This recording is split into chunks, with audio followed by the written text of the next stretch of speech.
I got yelled at recently for saying the word homeless. I was at a dinner party, and I said the word homeless. And this woman at the dinner party, she corrected me. She let me know that the preferred term now is unhoused. And the idea behind that is the word homeless puts the responsibility on the person who does not have a shelter. And the word unhoused puts the responsibility on the system that has failed to provide a shelter for that person. Right, yeah.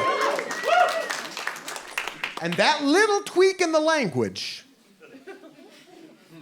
is meant to fix it.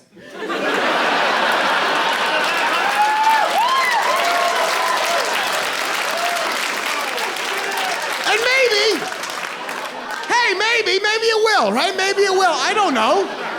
It's worth a shot. Maybe it'll help a little bit. Maybe it'll help like how a toddler helps you move. Like it'll be that much, right?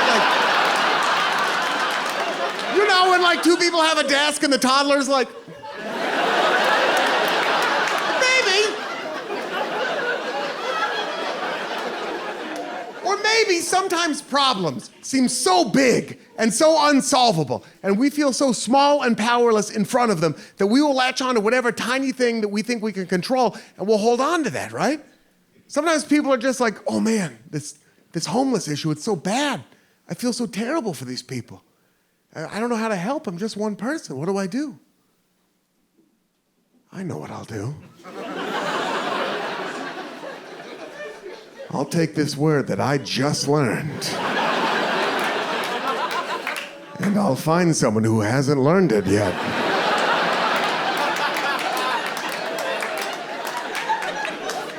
And I'll bludgeon them over the head with it.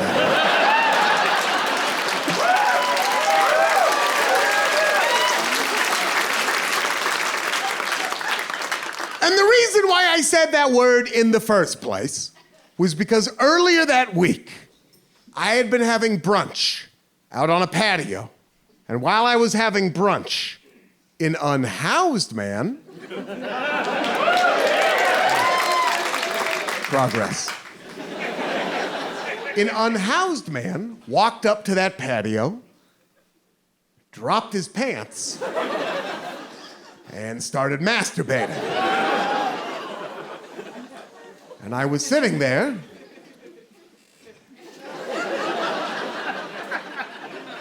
face to face isn't the perfect word. Head to head, eye to eye.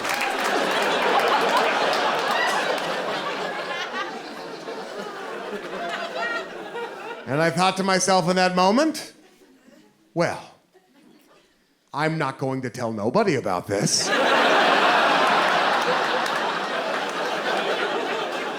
And so I was at this dinner party later that week, right? And the conversation reached a natural lull.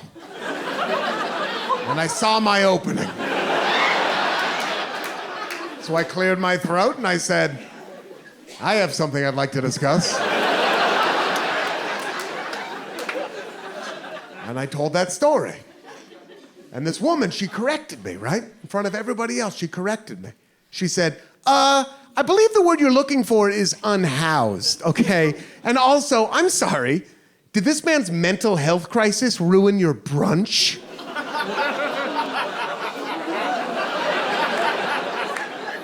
And I wanted everyone to think I was a good person, so I was like, no!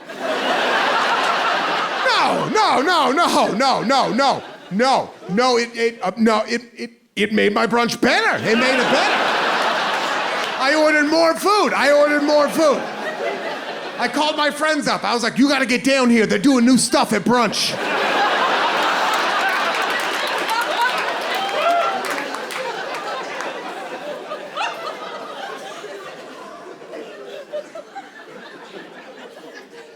But to be honest, yeah, ruined my brunch.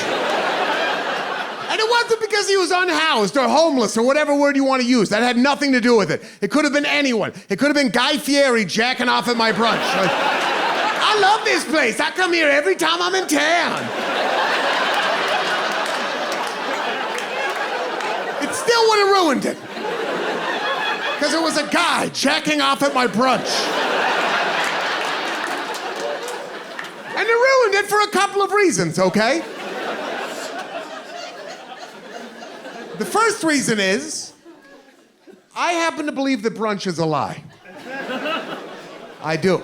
I believe that brunch is a social construct made up by people who are too afraid to admit that they want to get hammered at breakfast.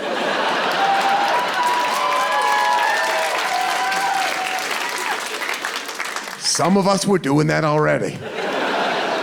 We didn't need a little portmanteau to justify our mid-morning alcoholism. And that's fine. I can participate in your charade.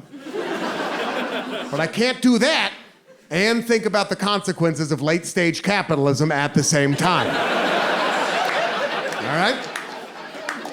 I can do brioche, or I could do Ronald Reagan got rid of our mental health care safety net in the early 1980s.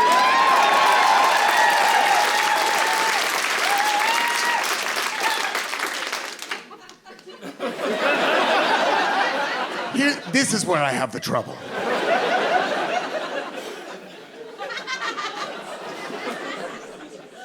And the other reason it ruined my brunch was because this man had a beautiful penis. Top notch. And it made me feel bad about my penis. His penis was glorious. It was beautiful. It was aesthetically pleasing, which for a penis is no guarantee. It was big, but not too big at all. It was plump. It was a plump erection. It was plump. Well, I'm only 39, but already when I get a boner, it's a real C- average, all right? Like, my penis has the energy of like an old British soldier saluting. Does that make sense? Like when I get a boner, it's like, hello, Lieutenant. Like, it's...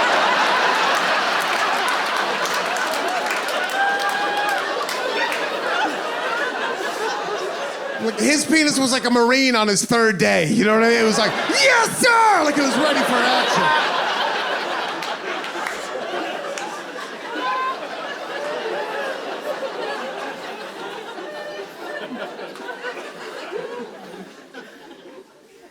And so I brought this up at this party. And this woman, she corrected me. She got to have a little endorphin hit, right?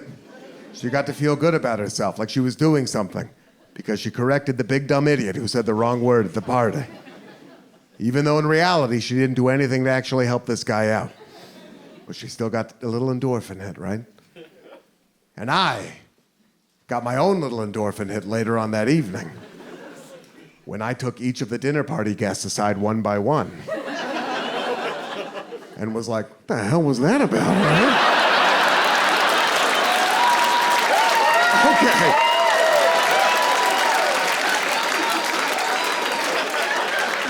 Calm down, Bernie Sanders. Jeez, right? But I'm an even bigger hypocrite than she is, right? Because I didn't do anything to help the guy either. Neither one of us did anything to help the guy, but at least I was there. I didn't even give him the rest of my French toast, which I did not finish. And what's terrible about that is there are people out there who have enough money and power and influence where they can actually help change these systems, but they remove themselves from it. They make it so they never have to see it. They never have to deal with the consequences of their actions, right? They're not at my brunch. They're not at my dinner parties. They're having their own dinner parties right on another side of town, behind gates and fences and security guards. And what's ironic about that is those rich, powerful people having their dinner parties up in their ivory towers, a lot of those people pay people to jack off in front of them.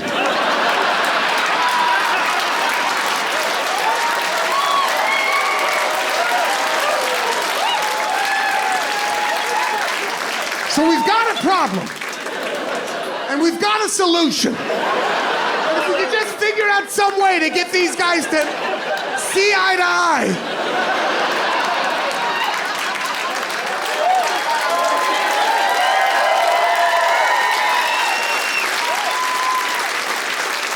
And that's why I'm running for president.